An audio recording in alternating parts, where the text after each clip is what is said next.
High viewers, మనం ఇప్పటికే దేశవ్యాప్తంగా ఇటువంటి కేసులు ఎన్నో చూస్తున్నాం, ఇటువంటి ఘటనలు వినున్నాం.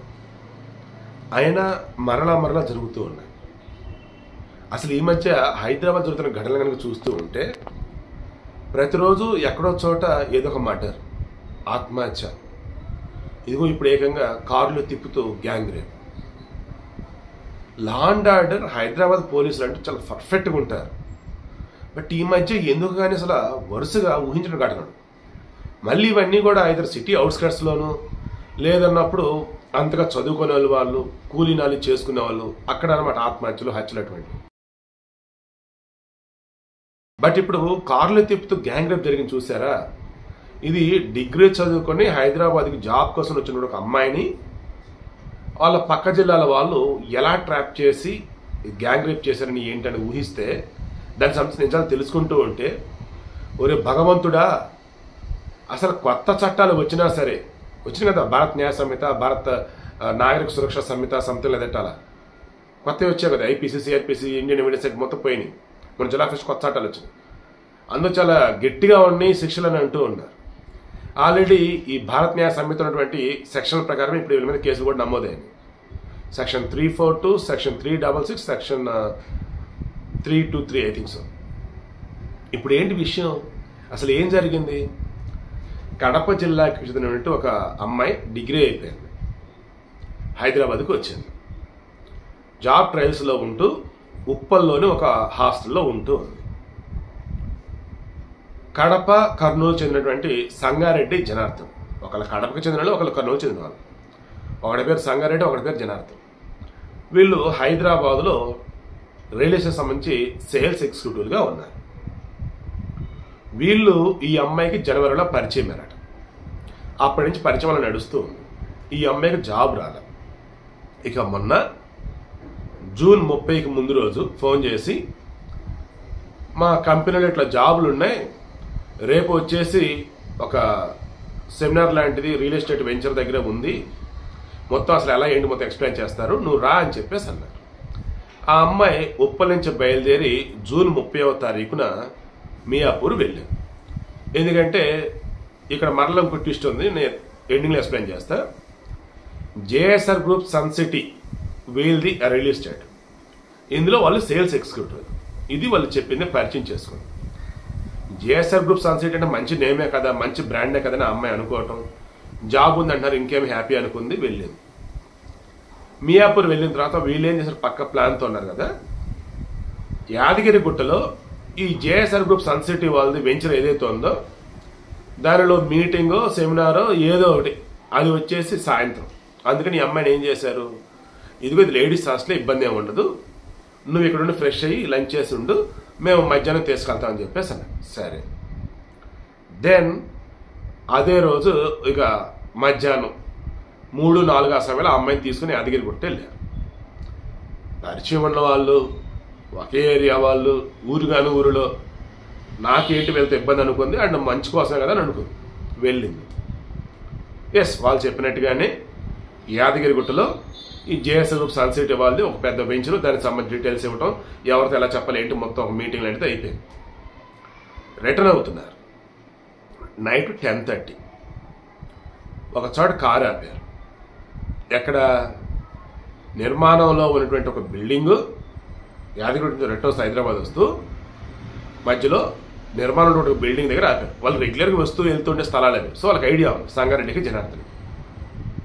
అది వాళ్ళు ఓన్ కారు, అంతే. సంగారెడ్డితో సంగారెడ్డి ఓన్ కారు. వాళ్ళ ముందు ప్లాన్ ఏంటి, ఈ అమ్మాయిని రేప్ చేయాలి, ఆ విషయం అమ్మాయికి తెలియకుండా చేయాలి, అంటే మత్తులో ఉండాలి ఈ అమ్మాయి.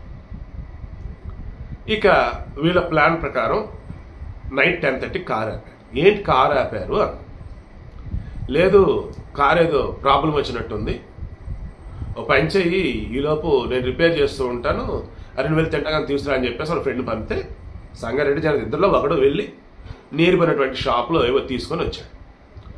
ఆల్రెడీ ముందుగానే మత్తు మంది కలిపిన కూల్ డ్రింక్ దగ్గర పెట్టుకున్నారు. తింటానికి అవన్నీ పడి తెచ్చారు. అమ్మాయి వద్దు అది అన్నారు. సరే కనీసం ఈ కూల్ డ్రింక్ తాగని చెప్పేసి ఎట్టగలక అమ్మాయికి కూల్ డ్రింక్ తాపించారు. అప్పటికే డే అంతా తిరిగి ఉండటం, అండ్ అమ్మాయి కొంచెం హెల్త్ కూడా బాగాలేదట. సో అనీజీగా ఉండి నాకు కొంచెం హెల్త్ కూడా బాగాలేదు, నేను కారులో పడుకుంటాను, మీరు రిపేర్ అయ్యాక చెప్పండి అన్నట్టుగా పాప అమ్మ చెప్పి కారులోకి వెళ్ళి నెమ్మదిగా ఇంకా మత్తులోకి జారుకుంది కదా. ఆ తర్వాత కారు మళ్ళీ అక్కడ ఉంటే ఏం డౌట్ వచ్చింది ఏంటి అని చెప్పేసి నెమ్మదిగా ఆ కారుని అక్కడి నుంచి మూవ్ చేసి ఇక కారులోనే ఒకడు మార్చి ఒకడు అలా పలు దఫాలుగా అమ్మ మీద రేప్ చేస్తూనే ఉన్నారు. ఆ అమ్మాయి ఆరోగ్యం బాగాలేదు, అండ్ ఆ అమ్మాయికి జాబ్ ఇవ్వలేదు, అండ్ ఒకే ప్రాంతం, నమ్మింది వచ్చింది. సరే, ఇక ఎర్లీ మార్నింగ్ మొత్తానికి కారులోనే నైట్ 10:30 అప్పుడు కదా, ఒక 4 అవర్స్ అట, అంటే 11:30, 12:30, 1:30, 2:30, అరౌండ్ 3 అప్పుడు యాదగిరి గుట్ట నుంచి హైదరాబాద్ అంటే ఉప్పల్లోంచి రావాలి. ఆ అమ్మాయి హాస్టల్ ఉప్పల్ దగ్గర కదా. అయితే వాళ్ళు ఏం చేస్తారు, అక్కడ డ్రాప్ చేయకుండా ఆ అమ్మాయిని మియాపూర్ పట్టుకెళ్ళారు. ఎందుకు?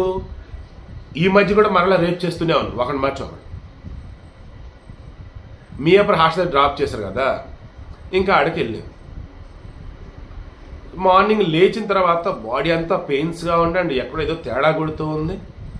నైట్ అసలు ఏం జరిగింది ఏంటో చూసుకున్న తర్వాత మొత్తానికి తన మీద గ్యాంగ్ రేప్ జరిగిందని ఆ అమ్మాయికి అర్థమైంది. ఇమీడియట్గా ఉప్పులు తన హాస్టల్కి వచ్చేసి అక్కడికి వచ్చి తన రూమ్మేట్స్ జరిగింది మొత్తం చెప్పి వాళ్ళు ఇమీడియట్గా వెళ్ళి పోలీస్ స్టేషన్లో కంప్లైంట్ ఇచ్చారు. వాళ్ళు 0 FIR ఫైల్ చేశారు. ఎందుకు? ఇన్సిడెంట్ జరిగింది ఎక్కడ, అండ్ ఇక్కడ ఎక్యూజ్డ్ ఎవరు, అండ్ ఏపీఎస్ పరిధి మొత్తం చూస్తే మియాపూర్. ముందు ఇక్కడ 0 FIR ఫైల్ చేసి మియాపూర్కి ట్రాన్స్ఫర్ చేశారు. మియాపూర్ పోలీసులు విచారణ చేస్తున్న మూమెంట్లో జనార్దను అండ్ సంగారెడ్డి ఇద్దరు అబ్స్కాండ్లో ఉన్నారు. లక్కీలీ అతను దొరికారు, పట్టుకున్నారు, లోపలేశారు. ప్రజెంట్ వాళ్ళకి రిమాండ్ విధించారు. ఈ అమ్మాయిని వైద్య పరీక్షల నిమిత్తం ఆసుపత్రి, ప్రభుత్వ ఆసుపత్రి తీసుకెళ్లారు. అక్కడ వైద్య పరీక్షలు చేస్తున్నారు. అక్కడ ఈ అమ్మాయి మీద గ్యాంగ్ రేప్ జరిగిందా లేదా, ఈ అమ్మాయి చెబుతున్న నిజమే ఎంత అబద్ధం ఎంత, ఇప్పుడు వాళ్ళు తేల్చారు. ఇక ఇందాక చెప్తాననే ఈ జేఎస్ఆర్ గ్రూప్ సన్సిటీ వాళ్ళు చెప్తున్నది ఏంటంటే, అసలు మా కంపెనీలో సేల్స్ ఎగ్జిక్యూటివ్లే ఉండరు, మేము ఎవరిని నియమించుకోము, మా వెంచర్ ఎక్కడన్నా ఉంది అంటే దానికి నియర్ బై వచ్చేసి చిన్నపాటి ఆఫీస్ లాంటిది ఓపెన్ చేస్తాం. అక్కడేంటి, వచ్చిన వాళ్ళకి వచ్చేసి వాష్రూమ్ అనో లేదంటే ఆఫీస్ అనో ఉంటుంది. ఎందుకు? ఆ సేల్స్ ఎగ్జిక్యూటివ్ అన్న వాళ్ళు ఎవరైతే ఉన్నారో వాళ్ళు సేల్స్ ఏజెన్సీలు ఉంటాయి. ఆ సేల్స్ ఏజెన్సీలు మాతోనే కాకుండా చాలా రియల్ ఎస్టేట్ కంపెనీలతో టైఅప్ అయి ఉంటారు. వీళ్ళ ఏజెంట్లని కస్టమర్లతో మాట్లాడించి ఆ వెంచరా ఈ వెంచరా, ఆ కంపెనీ ఈ కంపెనీ అని చెప్పి చూపిస్తారు.